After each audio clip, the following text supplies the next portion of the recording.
So I wanted to talk to you today about a really sensitive subject and a really important subject, and that's circumcision. And I know some of you are sensitive to this, but I really invite you to please create more awareness about this, because it doesn't just affect the individual, it literally affects the whole world. It's so important that we understand what's happening here. First of all, it takes away free will. The baby doesn't have a choice. It is not asked. It is just done to. And the first experience with their sexual organ is violence. It's sex and violence. And that's what you see in this world, a lot of sex and violence. And it starts right there in that hospital room or wherever with circumcision. There's 20,000 nerve endings in that foreskin. There's a reason why we have it. There's a reason why we're born with it. It's perfect. The human body is perfectly born with this. There's no reason to cut it. Please don't cut it. Hear me out. I hear that there's many reasons for it, but let's first go into who benefits from this circumcision. First of all, the hospital charges for it around $400 to $700 in the Western cultures.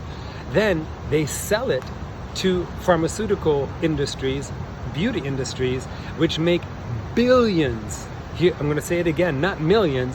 It's a multi-billion dollar industry, because it goes into face creams to look younger, to regenerate the skin. And yes, it works.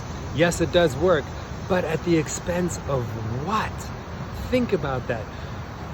Think about how it impacts a baby, a young boy, a man.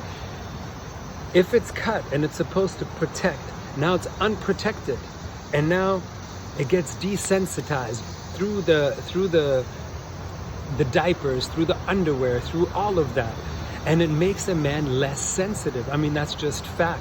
There's also lubrication and other things during sexual intercourse that this affects, but I'm going to focus here just on creating the awareness of taking away the free will. And we need free will. We need to have exercise of free will. Give us the choice. Give me the choice. I'm an uncircumcised man. I hear that there's reasons for hygiene. All you got to do is clean it. Let's talk about just the Western world here right now. If you're watching this, most likely you have access to water and soap.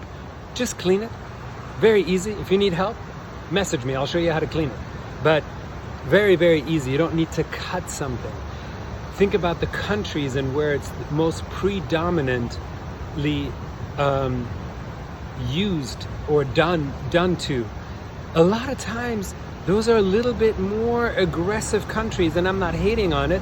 I'm just creating awareness around it of how this could potentially, just looking at it from a perspective, from an outside perspective. If you look at where the most circumcisions happen, there's also usually a correlation between more violence and war.